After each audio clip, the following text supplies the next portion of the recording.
It took me a while to finally get this card, but here it is, the GTX 1080. Let's unbox it.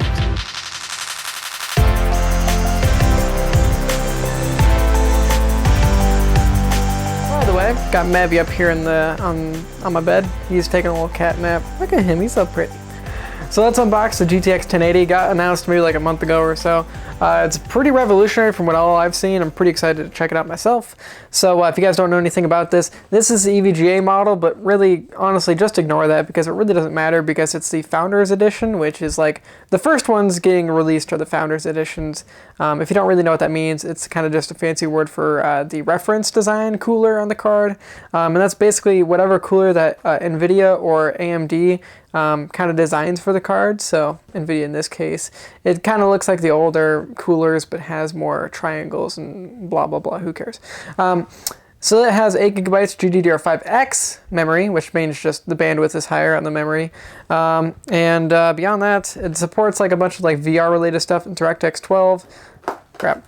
VR ready. Look at that. So by the way, before I really get into this unboxing, check out Cutting Edge Gamer. That's how I get these graphics cards. If you guys click the link in the description, it really helps out my channel because it kind of supports me getting these graphics cards. Makes a little bit, or it basically just makes them a little bit cheaper for me to unbox these things and then do benchmark videos with these graphics cards.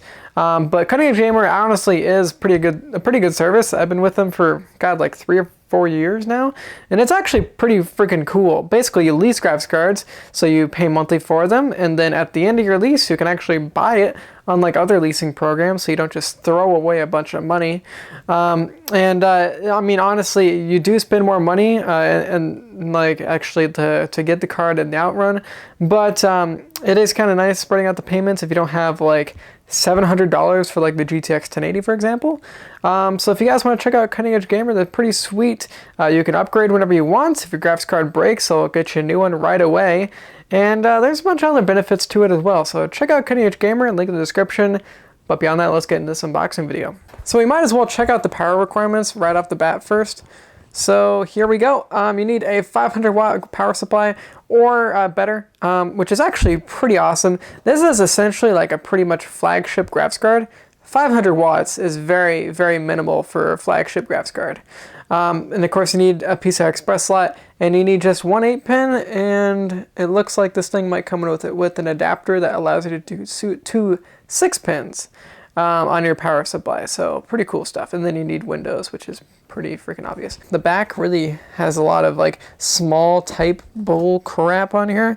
Really, honestly, who gives a crap? Okay, so let's just unbox it. By the way, guys, I will be doing a benchmark of this graphics card very soon, so watch out for that. I'm pretty excited to try this thing out because I got a 4K TV. I will definitely be playing possibly GTA 5, possibly something else at 4K. I'm very excited about that. So if you guys want to see how the graphics card performs on my setup, get excited for that.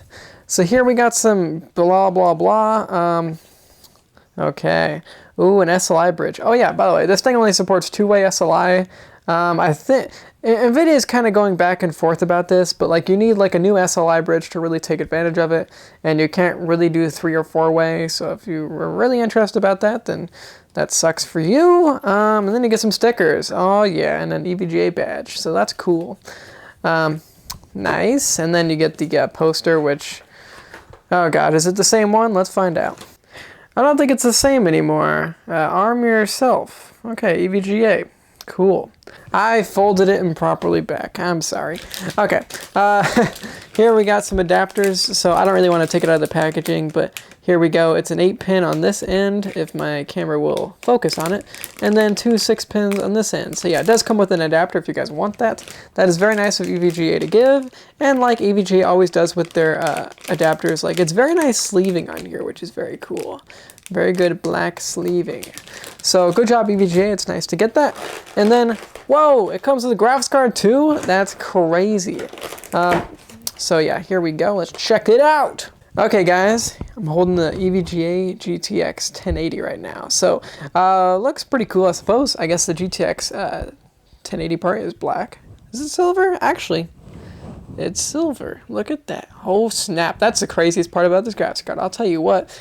And there's actually like little plexiglass things over here. Look at that. I don't think that was on the old cooler. No. But as you can tell, it's like more angled and all that cool fun stuff. So that's fun, I guess. Oh, we can take off this little plastic here. Ooh, look at that. So yeah, cool stuff. Let's check out the display ports, I guess, first. So we got display port DVI-D right there, DVI digital. Then we got full size, let's see, display port, HDMI, display. I don't know why they arrange them this way. I've been wondering this, but like, why don't they just do like HDMI, display?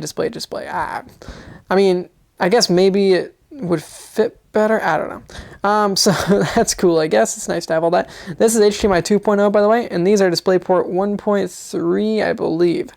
Well, at least it's like 1.3 capable, which means that it supports 4K at 120 hertz, I think.